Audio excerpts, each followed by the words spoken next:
Moshe's reaction to the complainers in Parashat BeHa'alotcha is to say the least unexpected. We became used to a different Moshe.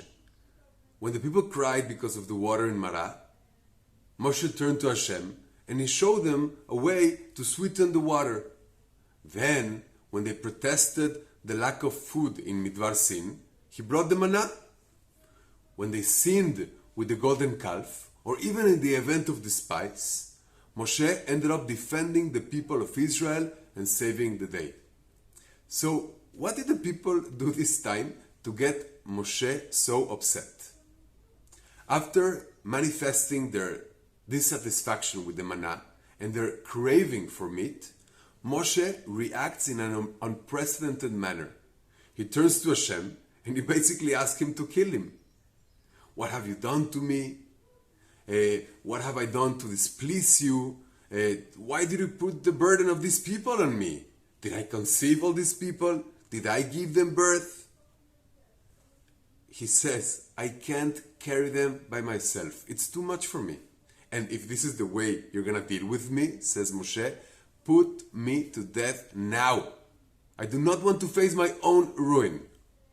The question is, of course, what did just happen here?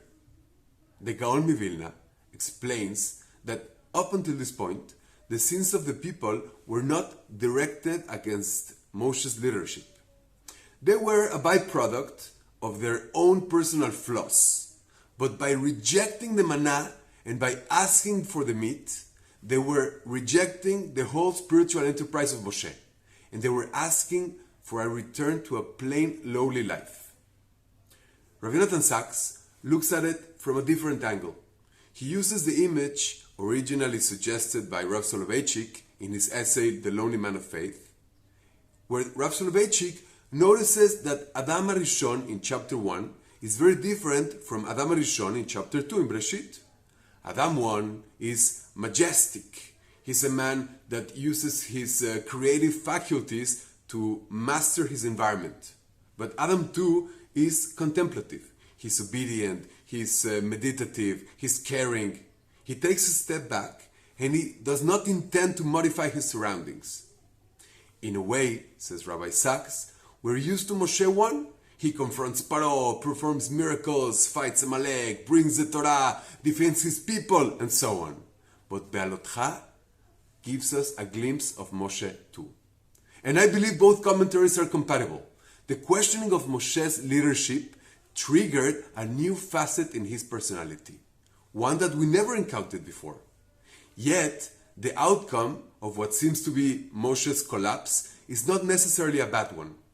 As Rabbi Sachs noticed, immediately after the meat incident, there are two episodes that really question Moshe's leadership in a much more powerful way.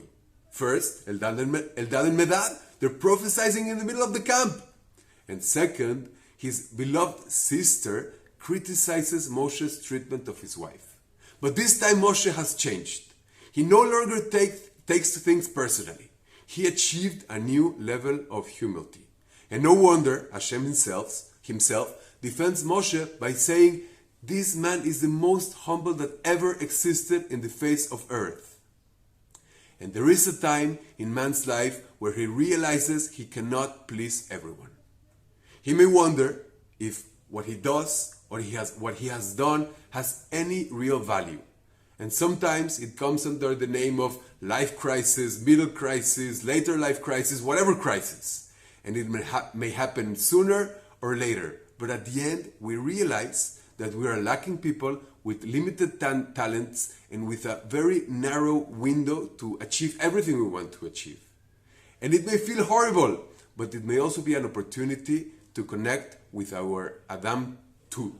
And then connect with him and become fuller, more humble, and even greater people. Shabbat Shalom Umevorach.